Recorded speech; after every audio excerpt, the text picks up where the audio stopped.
नमस्कार दोस्तों, आप लोग को ईडू ग्लोबल 90 में स्वागत है। बहुत बहुत स्वागत है। मैं पप्पू कुमार।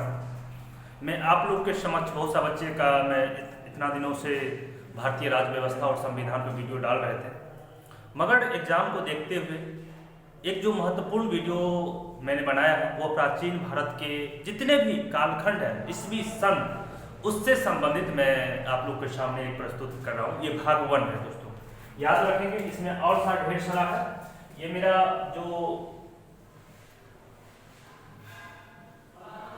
प्राचीन भारत का ऐतिहासिक घटनाक्रम एवं कालखंड, हमारे प्राचीन भारत के अंतर्गत जो भी घटना घटा है और उसकी अभी तक में मुझे साक्ष्य के हिसाब से या जिस तरह से किसी पुस्तक के माध्यम से मुझे जो कालखंड प्राप्त हुआ है, समय प्राप्त हुआ, उसके बारे में मुझे डिस्कशन करना है और साथ साथ उस समय में क्या क्या परिवर्तन हुआ था उस सब के बारे में देखना है। तो आइए, प्राचीन भारत का इतिहास घटनाक्रम और कालखंड का भाग 1, भाग 2 भी बनेगा इसका, तो वो आप देखना मत भूलिएगा। और इसी के साथ प्राचीन भारत जब खत्म हो जाएगा तो मैं मध्य भारत का बात करूँगा। मध्य भारत में भी जितने भी घटनाक्रम हुई है उसकी भी उल्लेख करूँगा, उसका भी ईस्वी सन पे बात करूँगा। साथ साथ इसके बाद आधुनिक भारत में जब आएंगे तो उस आधुनिक भारत में भी बहुत महत्वपूर्ण घटना घटी है। बहुत सा युद्ध हुआ है, बहुत सा परिवर्तन हुआ है, बहुत सा वायसराय जनरल गवर्नर के रीजन में बहुत सा परिवर्तन किया गया है, उसकी कालखंड की बात करेंगे। और ये संपूर्ण जो भी ये मेरा सीरीज जो खत्म होगा लगभग 2-3 कर करके लगभग 6-7 वीडियो बनेगा। और ये देख लेते हैं तो किसी भी एग्जाम में जाइएगा तो 4 से 5 क्वेश्चन यदि ईस्वी सन को पूछा जाता है तो एक भी क्वेश्चन आपसे बाहर नहीं रहेगा। तो चलिए स्टार्ट करते हैं। सबसे पहले प्राचीन भारत का इतिहास का कालखंड समझेंगे। हम जानते हैं प्राचीन भारत का जो कालखंड है, कोई बुक क्या करता है 20 लाख बीसी से स्टार्ट करता है, कोई 30 लाख बीसी से, कोई बुक 40 लाख। तो हम लोग क्या करें, सर्वमान्य मत के अनुसार प्राचीन भारत का जो इतिहास है ना 30 लाख बीसी से लेके 712 एडी तक, यानी 30 लाख बीसी से लेके 712 एडी। 712 एडी में क्या हुआ था, मोहम्मद बिन कासिम जो थे अरब से हमारे देश पे आक्रमण किए हुए थे और सिंध को विजय कर लेते हैं और इसी के साथ हमारे भारत में इस्लाम धर्म का उदय हो जाता है। तो आइए, प्राचीन भारत का इतिहास जब भी आपसे पूछा जाए तो कहिएगा 30 लाख बीसी से 712 एडी तक, या कभी कभी 800 एडी भी लिखा रहता है एक राउंड फिगर के अनुसार। चलिए दूसरा, अब आए प्राचीन भारत के अंतर्गत पूरा पाषाण काल से समझ। हम जानते हैं पाषाण काल हमारे भारत का सबसे प्रथम जो साक्ष्य है और कालखंड जो स्टार्ट हुआ है वो पाषाण काल से चला है। तो पूरा पाषाण काल का इतिहास 30 लाख बीसी से 10,000 बीसी के बीच में जो भी घटना घटा है वो मेरा पूरा पाषाण काल का। हम जानते हैं पाषाण काल को 3 भाग में बांटा गया है, पूरा पाषाण का, मध्य पाषाण का और नव पाषाण काल। तो पूरा पाषाण काल का जो कालखंड है 30 लाख बीसी से लेके 10,000 बीसी तक। आइए हम लोग जान लेते हैं मोहम्मद बिन कासिम द्वारा भारत का आक्रमण कब किया गया था। वेरी इंपॉर्टेंट क्वेश्चन है। अरबों के द्वारा इस्लाम का प्रथम जो आक्रमणकारी हुआ था वो मोहम्मद बिन कासिम के द्वारा हुआ था। तो मोहम्मद बिन कासिम द्वारा भारत पर आक्रमण 712 एडी में सिंध पर विजय कर लेता है, जो कि वर्तमान के क्षेत्र में पाकिस्तान के क्षेत्र में पड़ता है वर्तमान में।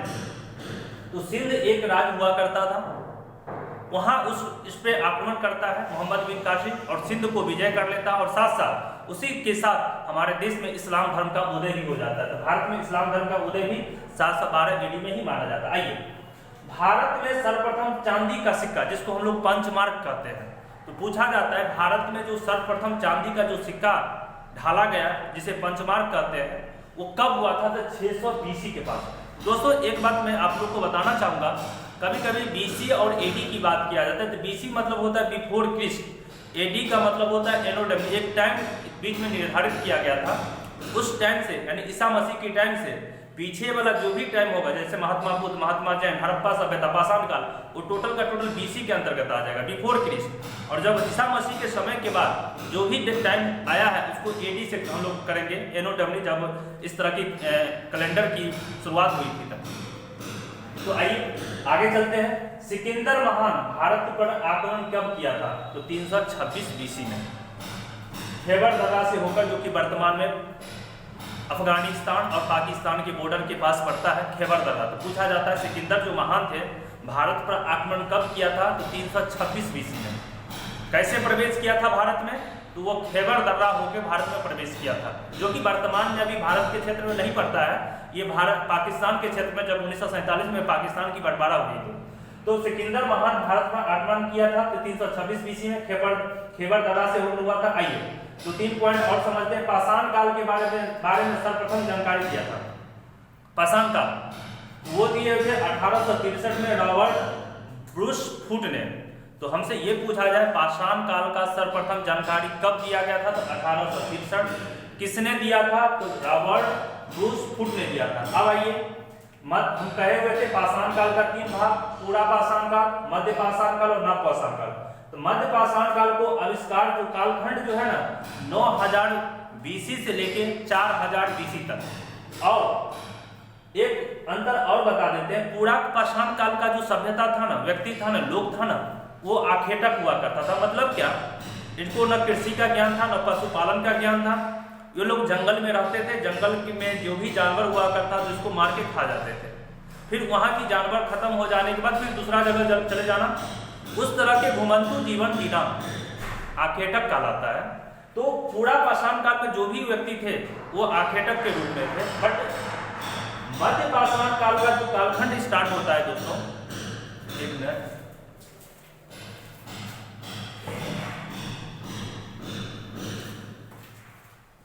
जब मध्य पाषाण काल का जब कालखंड स्टार्ट होता है 9000 से 4000 के बीच में, तो उस समय की जो सभ्यता होती है ना, दो तरफ से होती है।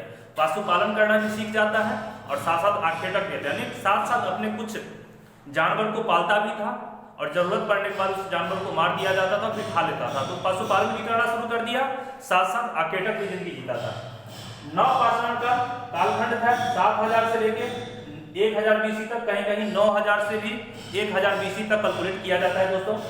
तो नव पाषाण काल का कालखंड 7000 से लेके 1000, और इस काल में व्यक्ति जो थे ना पशुपालन भी करते थे और साथ साथ कृषि करना भी सीख गया हुआ था। आगे आइए, नव पाषाण काल के बारे में जानकारी दिया था। जिस तरह से हम लोगों को पाषाण काल के बारे में जानकारी मिला था रॉबर्ट ब्रूस फूट से, उसी तरह से नव पाषाण काल के बारे में जानकारी दिया था 1867 ईस्वी में लॉर्ड कर्साइन ने दिया था। तो आइए नव पाषाण काल के बारे में जानकारी दिया था 1867 में लॉर्ड कर्साइन। आइए आगे चलते हैं। वेरी इंपॉर्टेंट क्वेश्चन है, पूछा जाता है सर्वप्रथम कृषि की खोज कब हुई थी? सर्वप्रथम कृषि की खोज कब हुई थी? तो आंसर होगा 7000 बीसी में, और वहां से गेहूं और जौ का साक्ष्य मिला था। तो भारत में, जो कि अभी भारत के क्षेत्र में नहीं पड़ता है, ये पाकिस्तान के क्षेत्र में पड़ता है, मगर भारत की बात किया जाए या पूरे इस तरह से पूछा जाए प्राचीन भारत के अंतर्गत सर्वप्रथम जो है कृषि का साक्ष्य कहाँ मिला था? तो 7000 बीसी में। और ये क्षेत्र है कहाँ? तो मेहरगढ़ एक क्षेत्र है जो कि वर्तमान में अभी पाकिस्तान के क्षेत्र में पड़ता है। तो मेहरगढ़ में 7000 बीसी में कृषि का साक्ष्य मिला और वहां से गेहूं एवं जौ मिला हुआ था। दोस्तों अभी आपसे कभी भी कोई पूछे तो प्राचीन भारत के अंतर्गत प्रथम फसल कौन था? तो मेरा आंसर होगा जौ। दोस्तों मैंने बार बार कहता हूँ, जब आप वीडियो देख रहे हैं पूरा का पूरा, तो एक पेन और एक कॉपी लेके बैठिए और एक प्रॉपर नोट बनाइए। आप यदि सुन लेते हैं तो कोई फायदा नहीं होगा।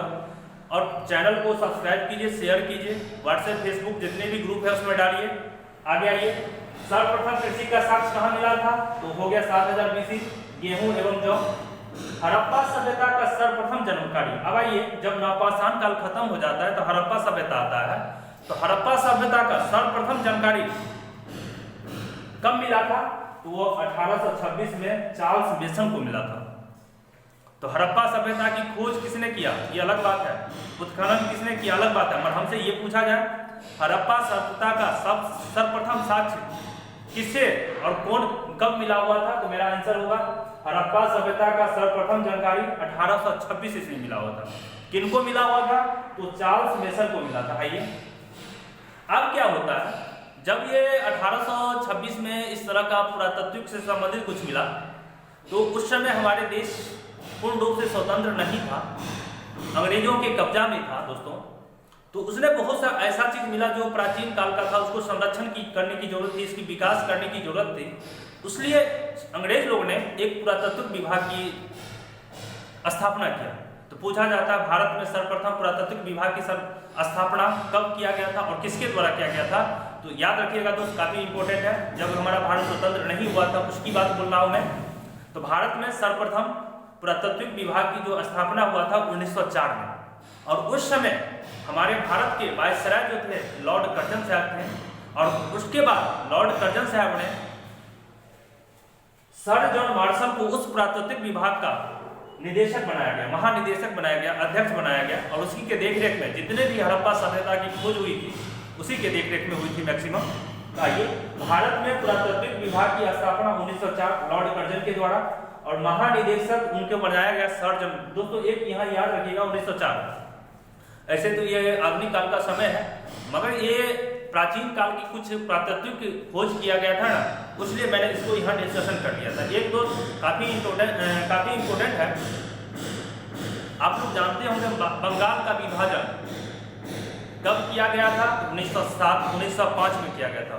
तो वो भी उस समय भारत का वायसराय थे लॉर्ड कर्जन थे। चलिए आगे चलते हैं। हड़प्पा स्थल की उत्खनन सर्वप्रथम हुआ था। अब देखिए हड़प्पा सभ्यता के अंतर्गत बहुत सारा जगह है, तो उसमें एक हड़प्पा जगह भी है। तो हड़प्पा स्थल का उत्खनन सर्वप्रथम हुआ था 1921 में। पूछा जाता है किसके नेतृत्व में हुआ था? तो दयाराम साहनी के नेतृत्व, यानी उत्खनन करता, यानी क्या हुआ, जब उस जगह का खोज हो रहा था, खुदाई हो रहा था, उत्खनन हो रहा था, तो उस पूरे के पूरे दयाराम साहनी के नेतृत्व में किया गया था। मगर हमसे ये पूछा जाए उसके महानिदेशक कौन थे? तो मेरा होगा सर जॉन मार्शल होगा। यानी ये पूछा जाए तो हड़प्पा स्थल की उत्खनन किस महानिदेशक के कार्यकाल में हुआ था या किसके देखरेख में होगा? तो सर जॉन मार्शल।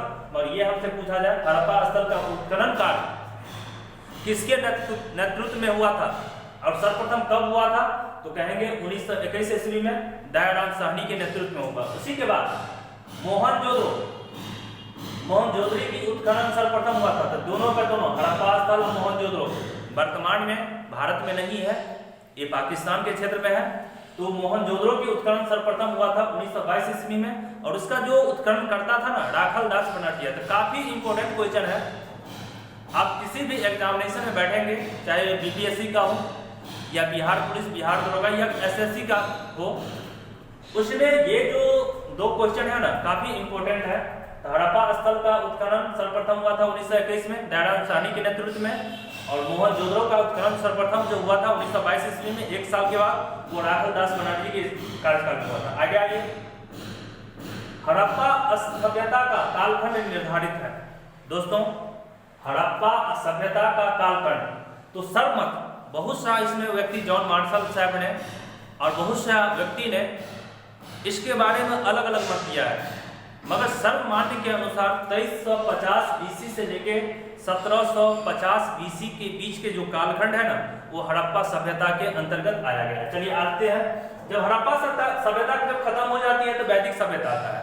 तो वैदिक सभ्यता का कालखंड निर्धारित है 1500 बीसी से लेके 600 बीसी के बीच में। दोस्तों आशा करते हैं आप लोग समझ रहे होंगे तो वीडियो को सब्सक्राइब कीजिए, शेयर कीजिए, जितने भी व्हाट्सएप फेसबुक ग्रुप है उसमें डालिए। तो आइए, वैदिक सभ्यता का कालखंड निर्धारित है 1500 बीसी से लेके 600 बीसी। ऋग वैदिक सभ्यता, अब क्या किया, वैदिक सभ्यता को दो भाग में बांट दिया गया है, ऋग वैदिक सभ्यता या उत्तर वैदिक सभ्यता। तो ऋग वैदिक सभ्यता पूछा जाए या उत्तर वैदिक सभ्यता पूछा जाए, उसका कालखंड कितना होगा? तो 1500 बीसी से लेके 1000 बीसी ऋग वैदिक का, या पूर्व वैदिक सभ्यता पूछा जाए। मगर हमसे यह पूछा जाए उत्तर वैदिक सभ्यता, तो हमारा होगा 1000 बीसी से लेके 600 बीसी। तो उत्तर वैदिक सभ्यता का कालखंड निर्धारित है 1000 बीसी से लेके 600 बीसी। आइए दोस्तों आगे चलते हैं। कभी कभी क्वेश्चन पूछा जाता है सर्वप्रथम लोहा की खोज कब हुआ था? लोहा के आविष्कार नहीं, खोजा कब गया था? तो सर्वप्रथम भारत में जो है लोहा ना 1000 बीसी में मिला था। और कहाँ मिला हुआ था? तो गंधार क्षेत्र, जो कि वर्तमान में पाकिस्तान में है।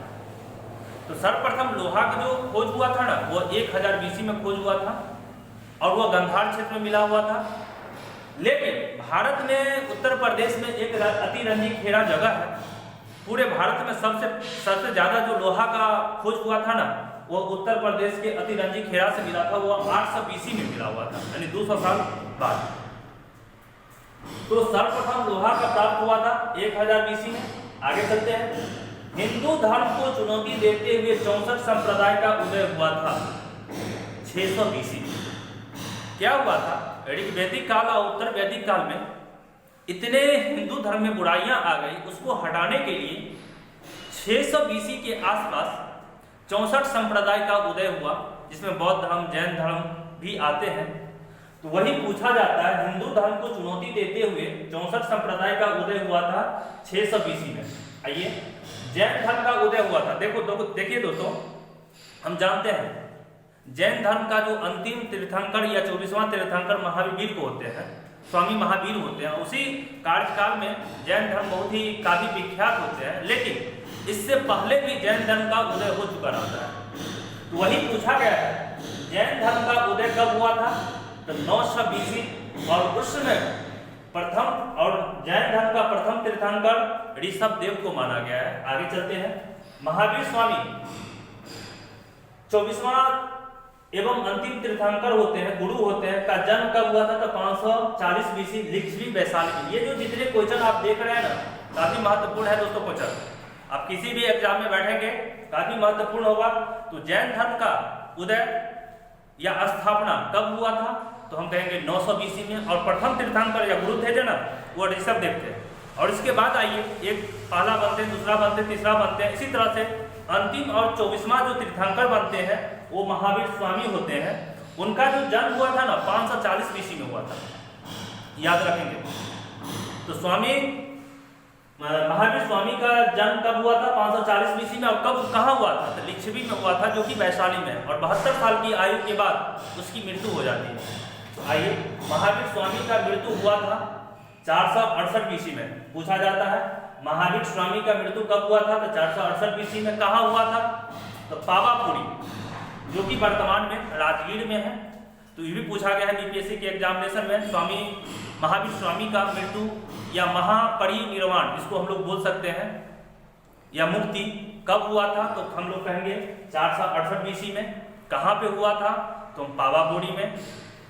पावापुरी कहाँ है? राजगीर में। और 72 साल की आयु में हुआ था। आगे चलते हैं दोस्तों।